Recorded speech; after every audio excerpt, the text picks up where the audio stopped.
The morning Marcus left, he handed me a single sheet of paper and said, "This is your problem now." It was a debt summary. $1.9 million. He was already packed, he had already smiled.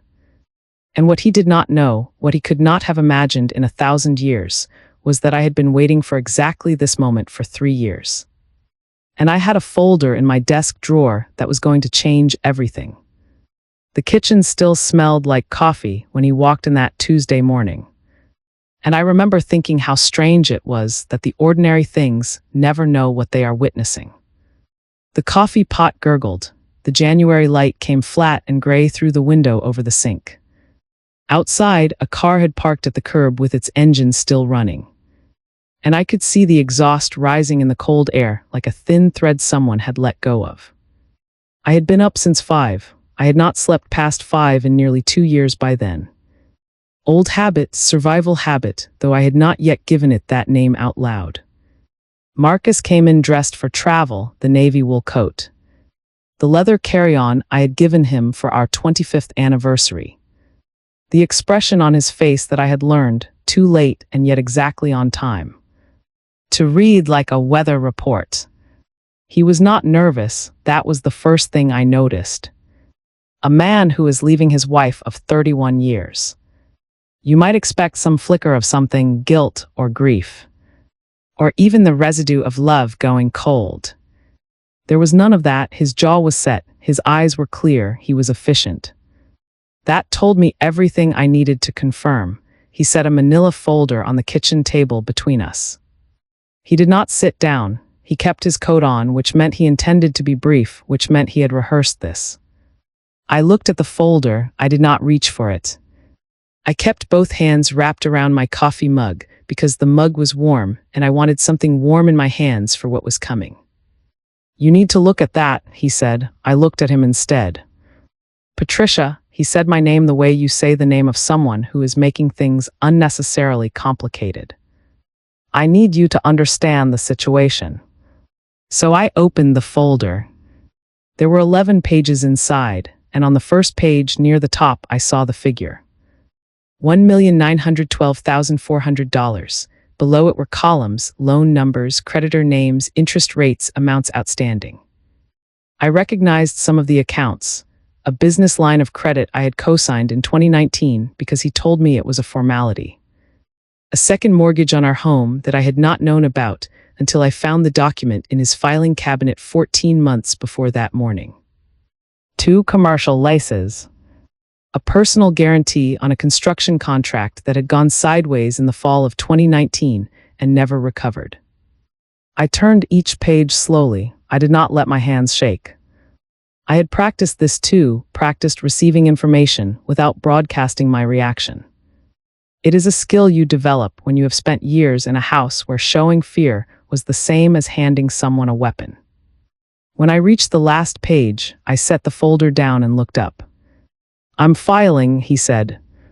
"My attorney advises that the most favorable structure for my position requires the marital assets to reflect a certain," he paused. Chose a word carefully. The way a man chooses a word when he has practiced the speech and still does not like the sound of what he is actually saying. "Distribution." "Distribution," I repeated. "You'll be fine, the house has equity." "You can liquidate." "The house, our house." The house where I had raised 2 children. Where I had painted every room myself over 2 summers in the 90s. Where I had planted the garden along the east fence 30 years ago and watched it come back every spring without fail. No matter what the winter brought or how hard the ground had frozen. He was talking about it like it was a line item, like it was one of the figures in his columns.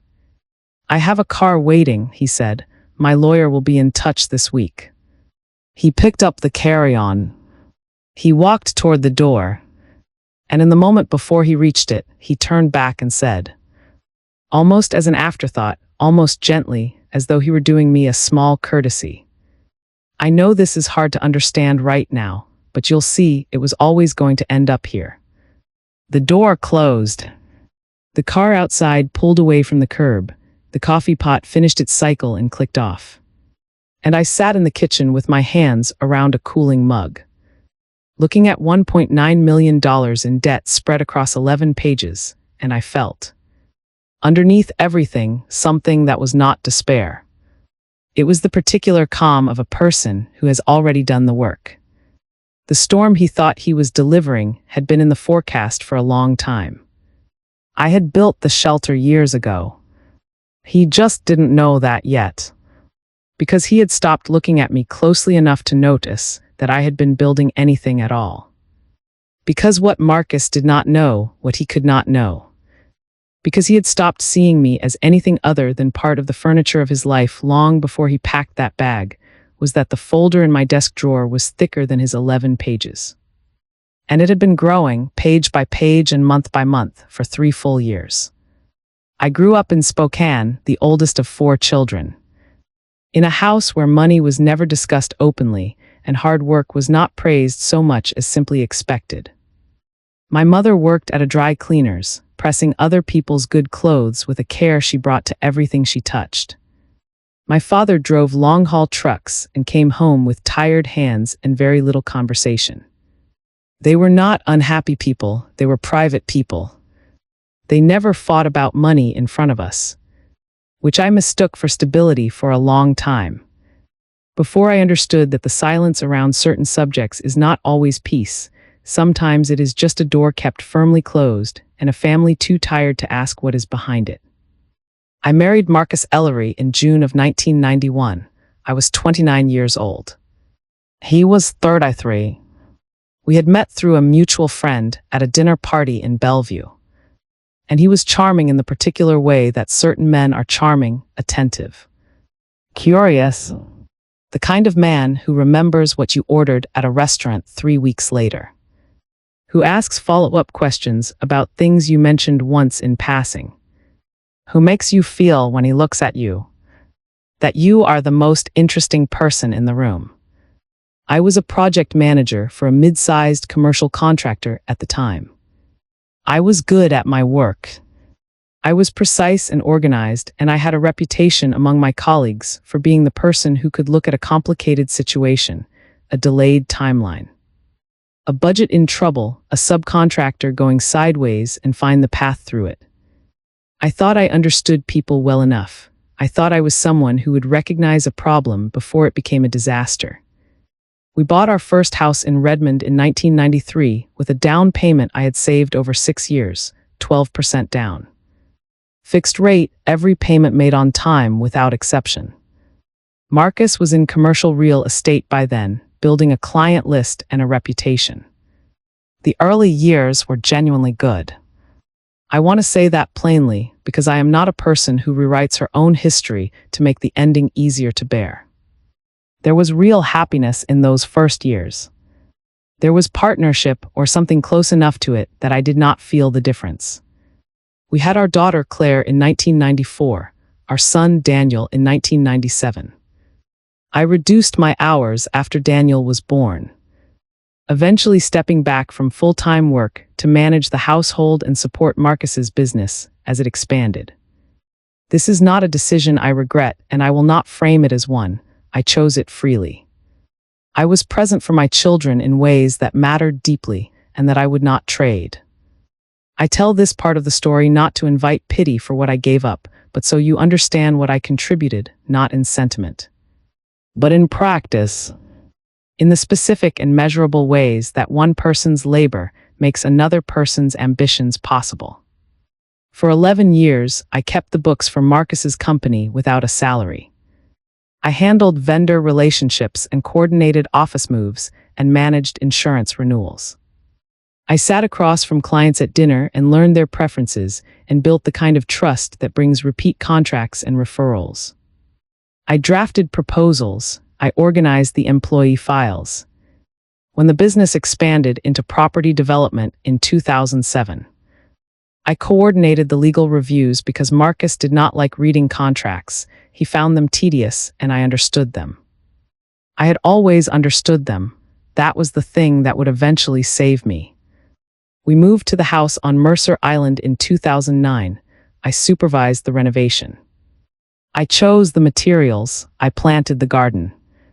I refinished the hardwood floors myself over 2 weekends in October because the contractor's quote was $20,000 and I had the tools and the patience and saw no reason to pay for what I could do. My children sat on the stairs with their homework and watched their mother on her knees with a sander. And I never once thought of it as anything other than ordinary. It was what you did. You took care of what was yours.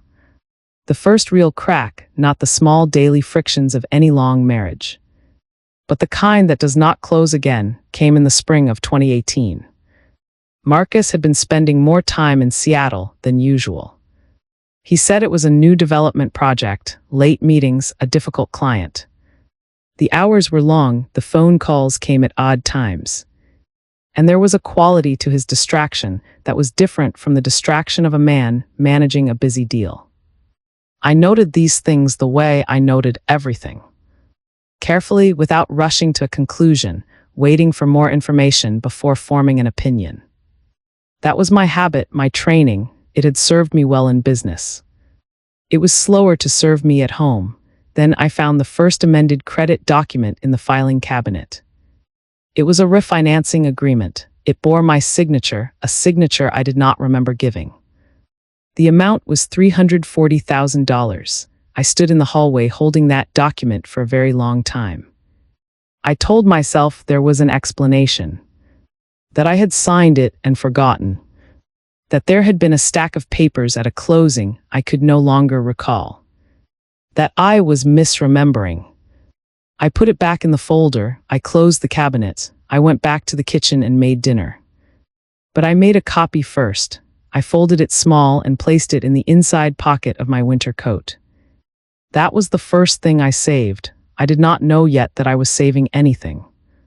I only knew something in me had shifted, quiet and permanent, and whatever had shifted did not shift back. The document I found in 2018 was not the beginning of what Marcus had been doing. I know that now with clarity.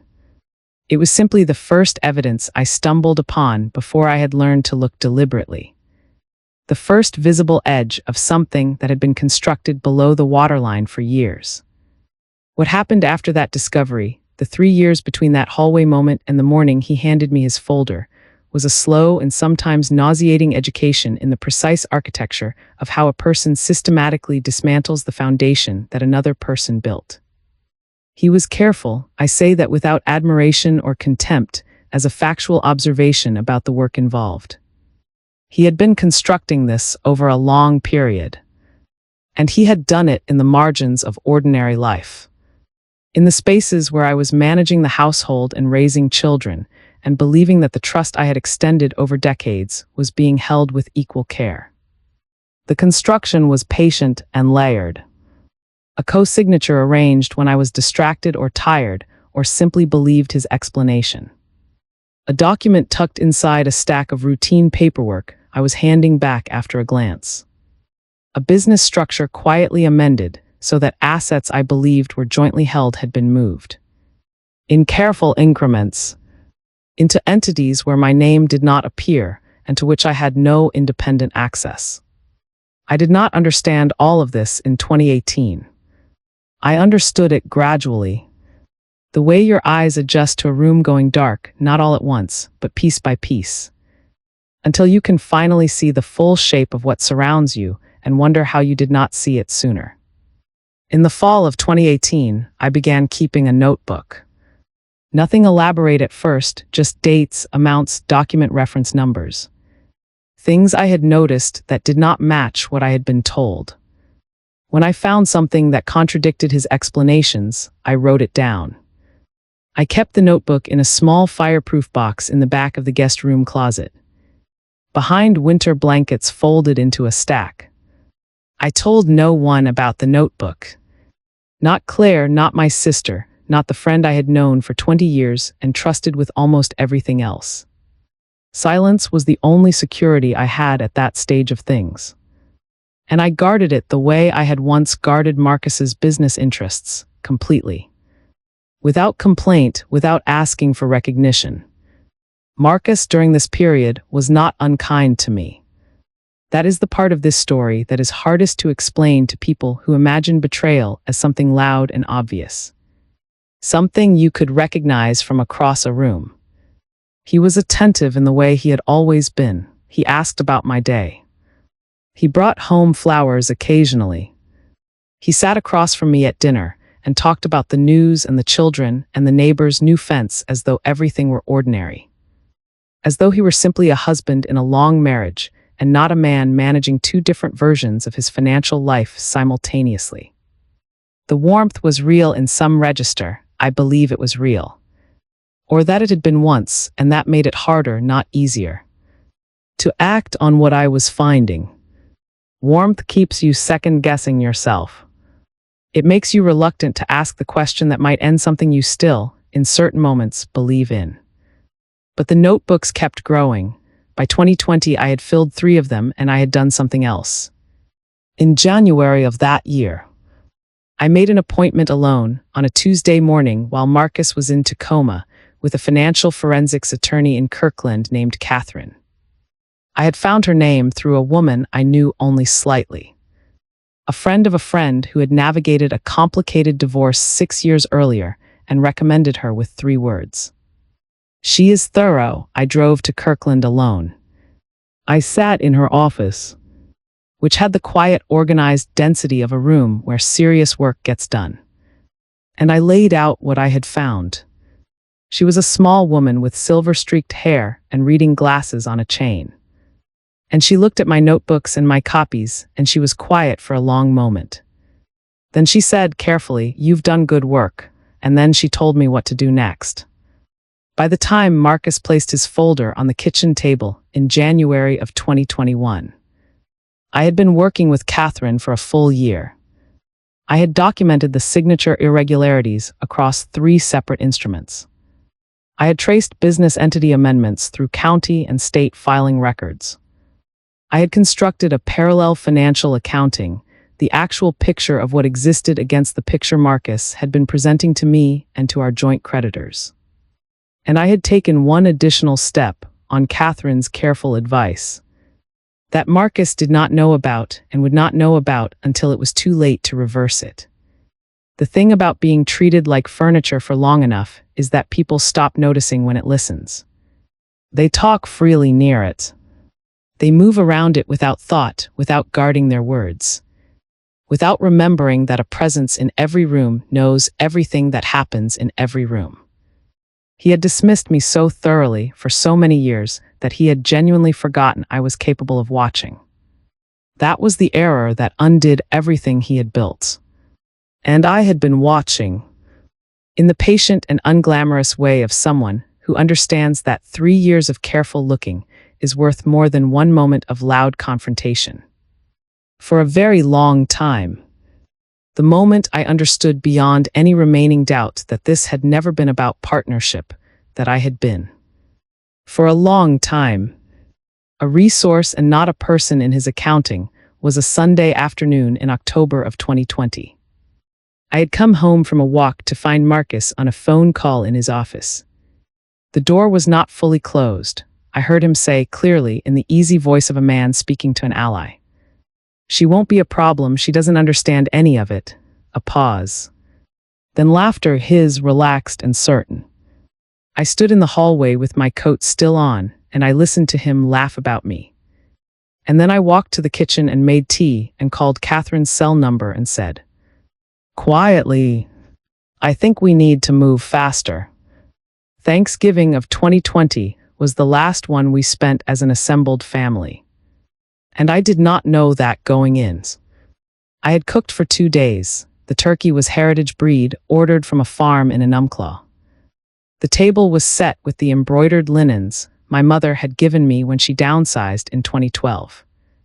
The ones with the small yellow flowers along the border that I had loved since I was a child sitting at her table.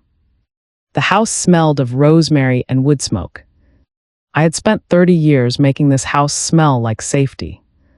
And on that day it still did.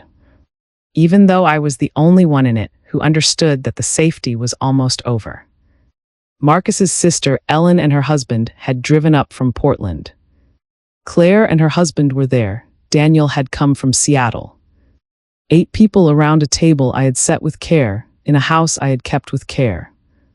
in a life I had maintained with care while the ground beneath it was being quietly and deliberately excavated. The dinner conversation was easy: travel plans, the children's work, a piece of news from the week. Marcus was charming the way he always was at gatherings. He told a long story about a deal that had nearly collapsed in September. And everyone laughed at the right moments. And I refilled glasses and passed dishes and watched him perform the version of himself that had always been more polished than the version he brought home. I had watched this performance for 30 years. I knew every beat of it. It was Ellen who brought up the subject of the house. She had seen a neighbor's home sell for a surprising figure and wanted to know if Marcus had any read on the Mercer Island market. It was casual conversation, table talk between courses. Marcus leaned back and said the house had been good to them over the years. Then he glanced across the table at me, briefly, the way you glance at a piece of the room, and said, "Of course, the house is more Patricia's department. She's the one who's always here." Small laughter, good-natured. I smiled and passed the cranberry sauce, but Ellen, who had known me for 28 years, said warmly, "I've always thought it's remarkable what you've managed here. The renovation, the garden, all of it. It really is beautiful." And Marcus said lightly, casually, without looking up from his plate, "Well, someone's got to maintain the property." The table kept moving. No one marked it, dishes circulated. Daniel said something that made Claire laugh. I kept my hands still and my expression unchanged. But something about those words, not the cruelty, which was ordinary by then and therefore barely registered, but the public carelessness of them. The fact that he could say this in front of our children and his sister without pausing, without lowering his voice, without any apparent awareness that he was describing his wife of 30 years as a maintenance function, something about that settled into me differently than it had before. Because I understood, sitting at that table, that this was not something he had calculated. He was not trying to wound me. He did not think about me carefully enough to calculate a wound. He was simply stating, in the company of the people who were supposed to know us best, what he genuinely believed. That I was a function, that the work I had done for decades was maintenance. That the person doing the maintaining was more or less interchangeable with a reliable service. If you believe a woman's dignity is worth defending, stay with me. After dinner, while the others moved to the living room, I washed the dishes alone. My hands in the hot water, the sound of laughter and a football game from down the hall. The garden dark and bare through the window, the rose canes stripped to their winter shapes. I was not crying, I was thinking. I was thinking about the folder in my desk and the notebooks in the closet and the phone call I would make on Monday. And I was thinking about a word Catherine used often, protective, and how strange it was that protection had to be built in silence. That dignity required a strategy. That the person who had contributed the most had to construct her own rescue like an escape route from a building no one else could see was burning. I dried my hands. I folded the dish towel over the oven handle. I turned off the kitchen light and stood in the dark for a moment, looking at the garden through the window. 30 years of springs out there, I had planted every one of them. And in the dark, in the quiets, in the particular stillness of a house full of people who could not see what I could see, I made a decision that I did not announce and did not record. I was done waiting for a different outcome. I was done measuring the cost of action against the cost of endurance. I knew those numbers by then, and the calculation was not close. I walked into the living room, sat on the couch, smiled at the right moments, and let the evening finish around me. And inside, I was the stillest and most certain I had been in years. In the weeks after Thanksgiving, I was a woman transformed in every way that mattered, but only on the inside. And only in ways I needed no one to witness. On the outside, I was exactly what Marcus expected me to be, patient, accommodating. Quiet, I did not raise the documents. I did not ask questions that would have made him careful. I made dinner at the times he expected it. I attended the Christmas party his firm hosted in early December and spoke pleasantly with his colleagues and laughed at things that were mildly funny and gave nothing away. I was performing the version of myself that had been useful to him for years. With total precision, because the performance had become the plan. I had learned something in 30 years of being underestimated. When someone believes you are not watching, you can watch freely. When someone believes you do not understand, you can understand without consequence. Marcus believed, with the deep and unexamined confidence of a man who had not updated his opinion in at least a decade, that I was capable of managing a household and not much more. That belief had become such a settled part of how he moved through our life together that it had stopped occurring to him to question it. And that unchallenged belief was the door I walked through, quietly and carefully, every single day during those final months. In early December, I called my sister in Olympia. Her name is Ruth, and she is 4 years younger than me and has always been the kind of person who responds to a crisis by making coffee and asking what needs to be done. I had not told her the full picture. I had not told anyone the full picture, because the full picture could not be safely shared until the legal steps were in place, but I told her I might need to stay with her for a period of time in the early part of the new year. And I asked her not to mention it to anyone. She was quiet for a moment, then she said, "I've been wondering when you were going to call. We did not need more than that." I began moving things out of the house. Not furniture, not anything Marcus would notice or register as absence. Photographs from my childhood. From my children's earliest years, the ones that lived in albums in the guest room bookcase. The kind of albums a man with Marcus's habits would never open. My mother's watch, which lived in the back of my jewelry drawer and which Marcus had seen perhaps twice in 30 years and never thought to ask about. A small oil painting my grandmother had left me, nothing valuable by any market measure, but mine in a way that nothing else in the house was. Documents, originals of everything I had been copying. My own employment records going back to 1988, the deed history on the property. Tax filings from the early years of the marriage. Business incorporation papers from before the restructuring. These went into a bag. And the bag went to Ruth's house in 2 careful installments on 2 separate Saturday mornings when Marcus was working. I told him I was visiting a friend. He didn't ask which one. I kept 3 more appointments with Catherine in December. We went over the timeline in detail. We reviewed what I had gathered and what it established. She had retained a forensic document examiner by then, a woman who had reviewed the 3 signature irregularities across the original instruments and produced a written assessment. Catherine reviewed it with me at our last meeting, her voice steady and precise, and when she finished, she said, "This is solid." I knew what those 2 words cost her to say and what they meant. Meanwhile, Marcus moved through December with the ease of a man who has already resolved the ending in his mind. He was frequently on phone calls I could hear from other rooms without making out the words. He bought an expensive bottle of wine for New Year's and put it in the temperature cabinet. He mentioned over dinner one evening a trip he was thinking about in the spring. He was already living in his imagination, in the life he intended to occupy after the conversation he was planning to have with me. He thought the only thing remaining was the formality of delivery. He had written the script, rehearsed his lines, confirmed his transportation. He believed with perfect confidence that he had already won.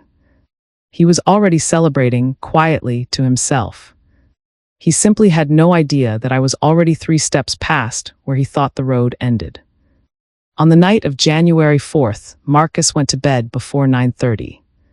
He had an early flight the next morning, a meeting in Phoenix he had mentioned in passing at dinner as though it were routine. The house settled into its familiar quiet.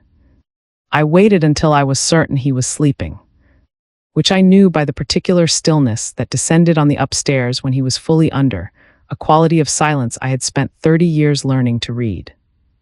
I had been sleeping in the guest room for 6 weeks by then, citing insomnia, which was true enough. I sat at the desk in the guest room with the lamp on. The rest of the house was dark.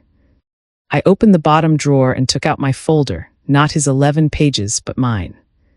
43 pages, organized and tabbed. With a summary sheet Catherine had prepared on top that laid out the legal landscape in plain, clear terms. I went through it one final time, not because I needed to verify anything, because this was the last time I would need to. And I wanted to arrive at the next morning having been, one final time, fully present with everything I had built over 3 years in that drawer. The protective order on the property had been filed in November, a procedural step Catherine had recommended early in our work together. Placed quietly with the county recorder's office. A matter of public record that Marcus had not thought to check and would not think to check until it was too late for it to matter. The initial petition for dissolution had been filed 3 days earlier. Marcus did not know. He would be informed through proper legal channels beginning the following morning. At the same time, the envelope on the kitchen table made the situation clear in terms he could not redirect into a conversation. I had opened a separate bank account in my own name 18 months earlier. My attorney had advised it in our first meeting, and I had acted on it the following month, a Tuesday in February. A branch in Bellevue, a young banker with a calm voice and a short form to fill out. My name, my social security number. My money, funds I had, with Catherine's guidance, documented as my separate property. Traceable to an inheritance from my father's estate in 2017 that I had held in a separate account and then structured carefully when I understood what was coming. That account had been the first stone of a different kind of foundation, laid quietly while I was still appearing to maintain the old one. I sent 2 emails that night, one to Catherine confirming the next morning's timeline. One to Claire. I had drafted Claire's email 9 times over 2 months and eventually distilled it to 4 sentences. I told her what was happening. I told her I was safe and had prepared carefully. I told her I loved her and would call her in the morning. I did not email Daniel. Daniel needed to hear my voice. And I would call him when I reached Ruth's house and had coffee in my hand and enough quiet around me to give him what he needed. Then I went to the kitchen. I made a cup of tea and drank it standing at the window, looking out at the garden in the January dark. I had pruned those roses in October, barehanded in the cold because I had forgotten my gloves and didn't want to go back inside. They were bare now, dormant, the way living things are when they are gathering themselves before coming back. The kitchen light made a pale rectangle on the snow. The bird feeder I had hung from the cedar in 2004 was just visible at the edge of it. I had filled it 2 days earlier. The birds would still come to it for a while, and then they would understand that the habit of a hand bringing seed was attached to a person. And the person had gone. I rinsed the cup and set it in the rack. I went to the guest room and lifted the last bag, packed that afternoon while Marcus was at the office. Not a large bag, what I needed, the fireproof box with the notebooks. A photograph of my children at the beach in 1999 that had lived on my nightstand for 21 years. My mother's watch wrapped in a soft cloth inside the front pocket where I would not have to look for it. I carried the bag to the garage and placed it in the trunk of my car without hurrying. I came back inside and walked through the rooms once, slowly. The kitchen, the dining room, the living room where my children had grown up. Not to say goodbye, I do not think of it that way, to bear witness. This had been mine in every real and practical sense, and the leaving of it was not a loss. It was a retrieval. I was retrieving myself from a place that had been built to hold me without my full knowledge. And I was leaving it intact with the dignity it deserved, and with a sealed envelope on the kitchen table that would explain, in legal and unambiguous terms, precisely what happened next. I turned off the last light, took my keys from the hook by the garage door, and let the door close behind me without looking back. Marcus came downstairs at 5:45 on the morning of January 5th. He called my phone at 5:46, When I did not answer, he called again at 5:48. I was on the highway by then, the heater running full. The eastern sky beginning its slow shift from black to the first pale gray that means morning is coming whether you are ready for it or not. I watched it through the windshield and I did not answer. My sister called at 7. She had seen my car in her driveway and made coffee and was waiting without asking questions. Which is how Ruth has always loved me. I told her I was an hour out. She said, "I'll make eggs. We are our mother's daughters in the ways that count." Marcus's calls came in waves through the morning. By 7 o'clock, my phone showed 11 missed calls from him and 2 from a number I did not recognize, which turned out to be his attorney, who had been reached that morning by Catherine's office with the formal notice of the dissolution filing and the accompanying documentation summary. Things were moving at the pace I had asked Catherine to move them, simultaneous. Deliberate. Multiple points of contact so that no single conversation could be intercepted and steered elsewhere. His voicemails moved through stages that afternoon when I listened to them sitting at Ruth's kitchen table with tea. The first was confusion, still controlled. "Patricia, where are you? What is this envelope? Call me." The second was managed irritation. "I need you to call me back today." The third carried something I had not heard in his voice in years, a hairline fracture in the certainty. Something new and unplanned in the careful structure of his tone. "I don't understand what you think you've done here." And then, across the fourth and fifth messages, the sound of a man beginning to understand that the envelope on the table was not a gesture, not a negotiating position, not something that could be addressed with a firm conversation and a recalibration of terms. It was filed, it was moving, it was already past the point where his response could change its direction. If you have ever been told you were nothing, watch what happens next. By noon, his attorney had reviewed the dissolution filing, the attached documentation, and the forensic document examiner's report. He had called Marcus to explain what 3 years of careful watching had established in legal terms. I did not witness that conversation. I heard about it in pieces over the days that followed from Claire, who had spoken with her father that same afternoon and called me that evening. Her voice carefully steady the way it gets when she is managing her own reaction in order to be present for mine. She said, "Mom, he didn't know you knew any of that." I said, "I know," she said. "How long had you known?" I said. "Long enough to be ready." The protective order on the property meant that Marcus could not transfer, liquidate, or encumber the house without court approval. That door was closed before he had thought to open it. The forensic analysis of the 3 signature irregularities opened a separate legal avenue that his team had not anticipated and that created, by his attorney's own later admission through the mediation process, significant complications for the debt structure he had intended to leave behind. The business entity amendments were traceable. The paper trail was complete. What he had constructed as an escape route had walls on every side, and he had built most of them himself over years of careful work, never imagining that someone he considered furniture was building a map of every room. He sent flowers to Ruth's house on the 3rd day. White lilies, which struck me as an interesting choice, either selected without thought or selected because he knew they had been my mother's favorite. And he was, even then, reaching for the language of sentiment when the language of law had run out. I looked at them for a moment and then asked Ruth to take them next door.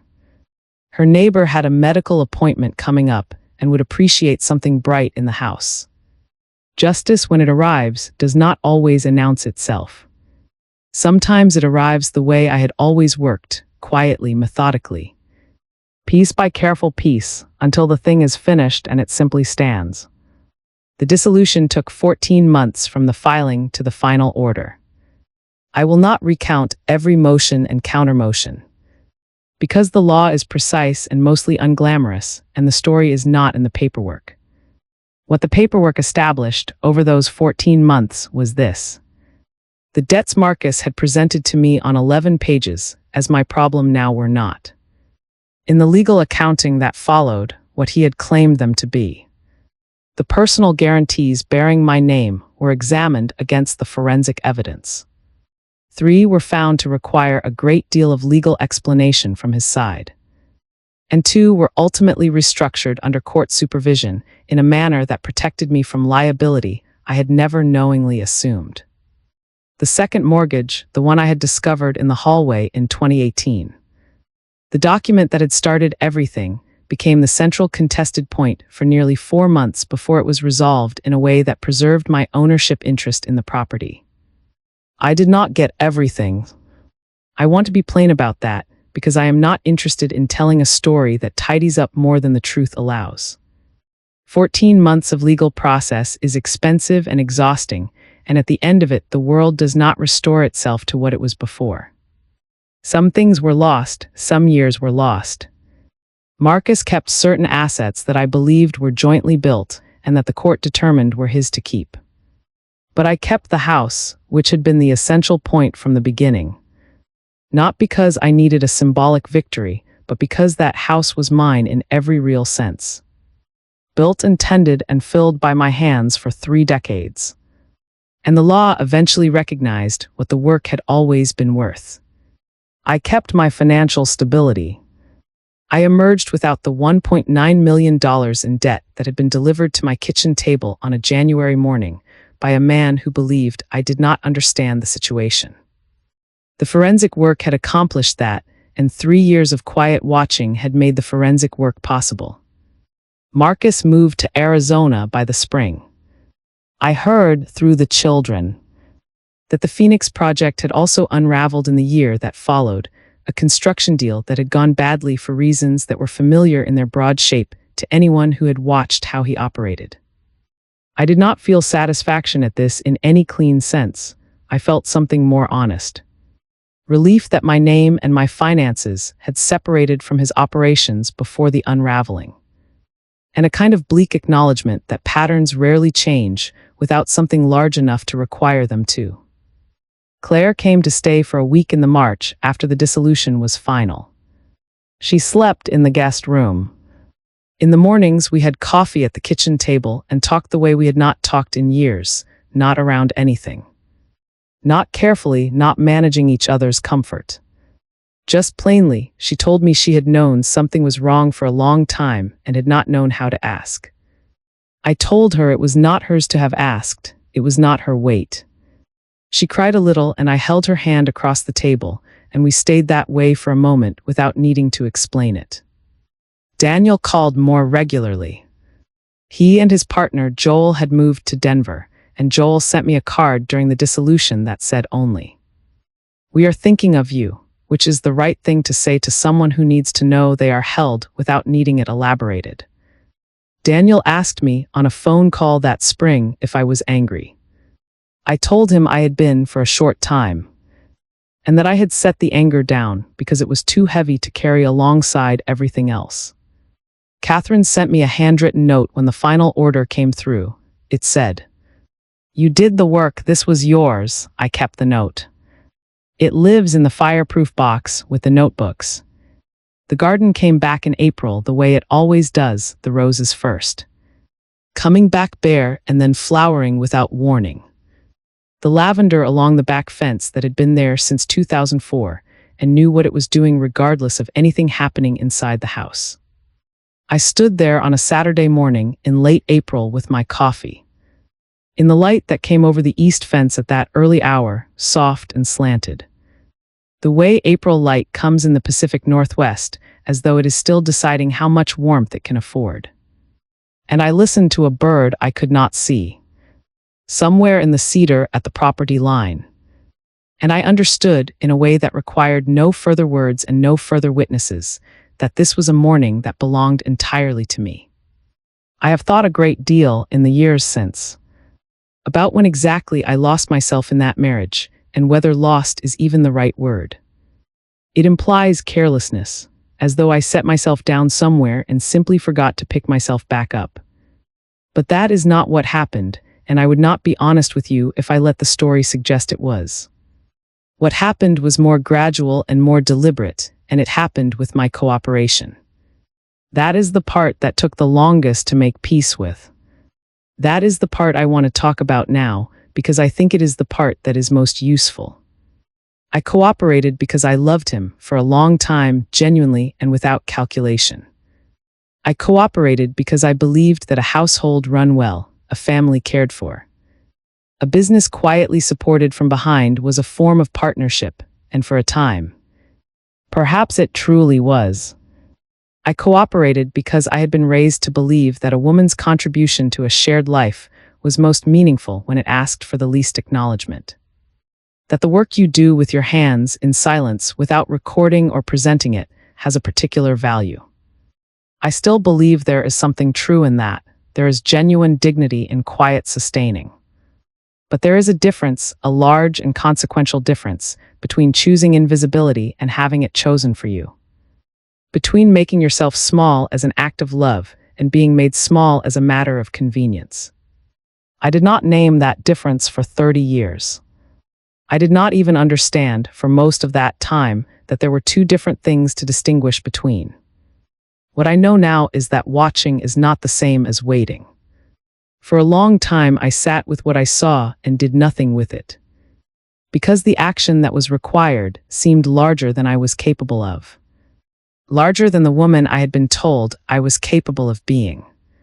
I was wrong about that. I was more capable than I had been permitted or had permitted myself to believe. The woman who drove alone to Kirkland in January of 2020 and sat across from an attorney and laid out 3 notebooks of evidence had been inside me the entire time. She was the same woman who had managed project timelines and read contracts and balanced books and refinished floors and planted gardens and built a life from the ground level. She had not gone anywhere. She had simply been given very little room to stand in and had not, until it became necessary, demanded more room than she was offered. The lesson I most want to give you, the thing I would say to the woman I was at 40, or at 50, or to any woman sitting somewhere right now holding something she cannot yet name, is this. The quiet that has been forced on you is not the same as the quiet you choose. Forced silence is a cage with invisible bars. Chosen silence is a strategy with a purpose.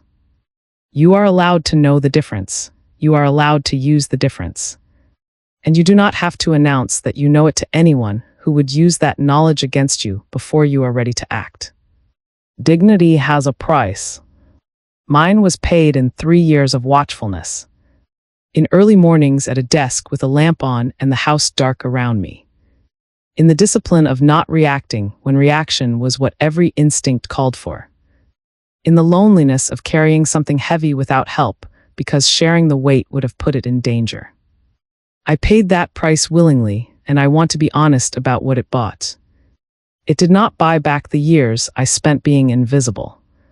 Those years are gone, and I have made my peace with their absence.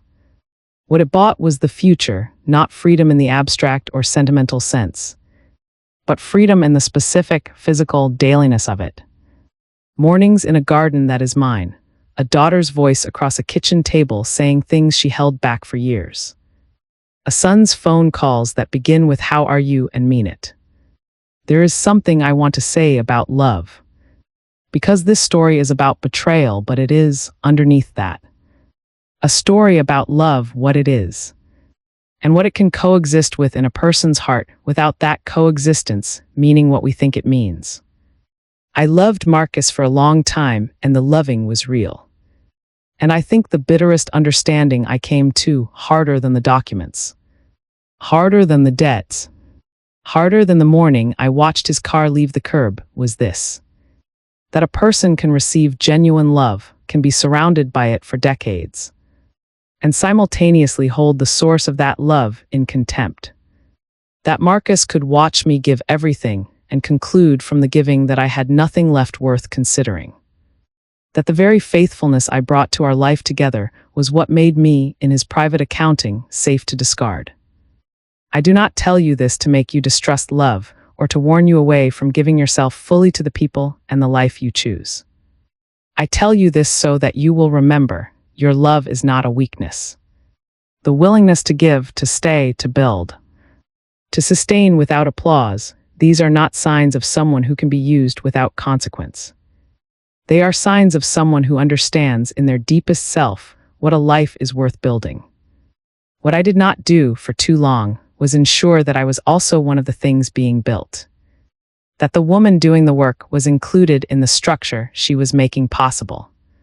That is the thing I would change if I could reach back, not the love, the oversight. The last morning I can call truly mine in the way I mean it, not the morning I left. But the first morning after arriving at Ruth's house and sleeping a full night, which was the first full night of sleep I had managed in 2 years, I woke to the sound of birds outside the window. Not any particular bird, no species I could name. Just birds doing what birds do before the world asks anything of them, which is to speak into whatever air is available, as though speaking costs nothing and silence would be the waste. I lay still and listened for a long time. I was not happy in any uncomplicated sense. I was clear, and I had not realized until that morning how long I had been living in the absence of clarity, how many years had passed since my own thoughts had moved through me freely.